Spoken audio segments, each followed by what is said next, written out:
2024 से पहले ही मोदी की बड़ी जीत, चारों खाने चित्त हुई ममता बनर्जी। पीएम मोदी के मैजिक से विपक्ष का बुरा हाल, द्रौपदी मुर्मू की उम्मीदवारी ने तोड़ दिया ममता का घमंड। मोदी मैजिक को रोकने के लिए विपक्ष को एकजुट करने का दंभ भरने वाली ममता बनर्जी का सपना टूटता नजर आने लगा है। विपक्षी पार्टियां ममता का साथ छोड़कर मोदी का हाथ पकड़ने की राह पर चलती नजर आ रही हैं। इसे पीएम मोदी का सियासी मैजिक कहें या विपक्ष की मजबूरी, बात कुछ भी हो, लेकिन एनडीए ने द्रौपदी मुर्मू को राष्ट्रपति उम्मीदवार बनाकर ममता के उस घमंड को चूर चूर कर दिया है, जिसके दम पर ममता पीएम मोदी को घेरने और उनसे दो दो हाथ करने के लिए ललकारती नजर आती थीं। मतलब साफ है, जिस विपक्ष को एकजुट करके ममता मोदी रथ को रोकने के लिए सामने खड़ी हो जाती थी, आज वही विपक्ष ममता के फैसले के खिलाफ मोदी के पाले में खड़ा दिखाई दे रहा है। इसे मोदी और एनडीए का मास्टर स्ट्रोक ही कहेंगे, जिसने लोकसभा चुनाव 2024 से ठीक पहले हो रहे राष्ट्रपति चुनाव में ही विपक्ष को बिखरने पर मजबूर कर दिया है।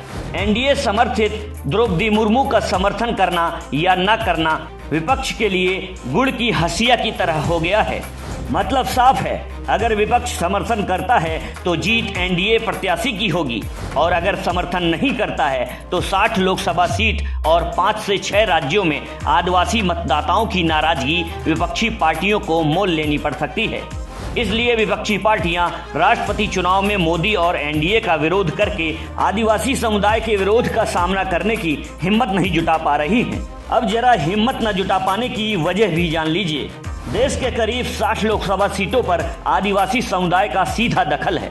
इस समय 543 सदस्यों वाली लोकसभा में 47 सीटें अनुसूचित जनजाति के लिए आरक्षित हैं। इसके अलावा करीब 13 सीटें ऐसी हैं जहां पर आदिवासी समुदाय के मतदाताओं का निर्णायक असर रहता है, जबकि गुजरात, राजस्थान, मध्य प्रदेश, छत्तीसगढ़, उड़ीसा, त्रिपुरा, झारखंड, मणिपुर, महाराष्ट्र, पश्चिम बंगाल ऐसे राज्य हैं जहां पर आदिवासी समुदाय के मतदाताओं की अच्छी खासी तादाद है।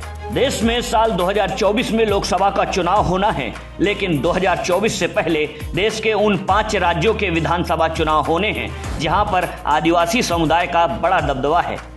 अगर राज्यवार आदिवासी समुदाय की आबादी की बात करें तो झारखंड 26.3%, गुजरात 15%, राजस्थान 13.48%, मध्य प्रदेश 21.10%, छत्तीसगढ़ 30.6%, ओडिशा 22.8%, महाराष्ट्र 11% है।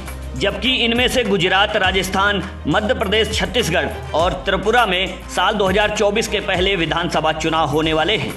ऐसे में इन राज्यों में आदिवासी समुदाय को लुभाने के लिए सभी पार्टियां आदिवासी राष्ट्रपति उम्मीदवार का समर्थन कर आदिवासी समुदाय के साथ होने का संदेश देना चाह रही हैं। हालांकि ममता के दावों का किला उसी समय दरकना शुरू हो गया था जब उनके आग्रह के बावजूद सबसे पहले एनसीपी प्रमुख शरद पवार उनके साथ, उसके बाद नेशनल कॉन्फ्रेंस प्रमुख फारूक अब्दुल्ला और इनके बाद महात्मा गांधी के पोते गोपाल कृष्ण गांधी ने राष्ट्रपति पद का उम्मीदवार बनने से इनकार कर दिया था।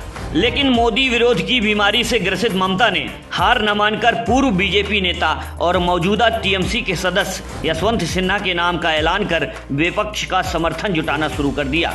लेकिन एनडीए द्वारा एक आदिवासी महिला प्रत्याशी द्रौपदी मुर्मू के नाम का ऐलान करते हुए ममता के चारों खाने चित्त और विपक्ष का बिखरना शुरू हो गया। अब आलम यह है कि विपक्ष में बैठी उद्धव ठाकरे की Shiv Sena, TDP, BJD, YSR Congress, Shiromani Akali Dal, JDS और बसपा ने एनडीए की प्रत्याशी द्रौपदी मुर्मू को समर्थन देने का ऐलान कर दिया है। इसके साथ ही झारखंड मुक्ति मोर्चा का भी मुर्मू के पक्ष में वोट डालने के संकेत मिल रहे हैं। मौजूदा राजनीतिक हालात को देखा जाए तो द्रौपदी मुर्मू की जीत लगभग तय दिखाई पड़ रही है। इसी के साथ ही यह भी साफ हो गया है कि तृणमूल कांग्रेस नेता ममता बनर्जी की अगुवाई में विपक्ष का एकजुट न हो पाना ममता के लिए बड़ा झटका साबित हो सकता है, क्योंकि पश्चिम बंगाल में तीसरी बार सीएम बनने के बाद से ममता यही जताने की कोशिश कर रही हैं कि वह विपक्ष की अकेली ऐसी नेता हैं जो 2022 में मोदी को चुनौती देने के साथ साथ विपक्ष को एकजुट कर सकती हैं। आपकी इस पर क्या राय है, कमेंट कर जरूर बताएं, और अगर हमारा वीडियो पसंद आया हो तो लाइक और शेयर करना न भूलें।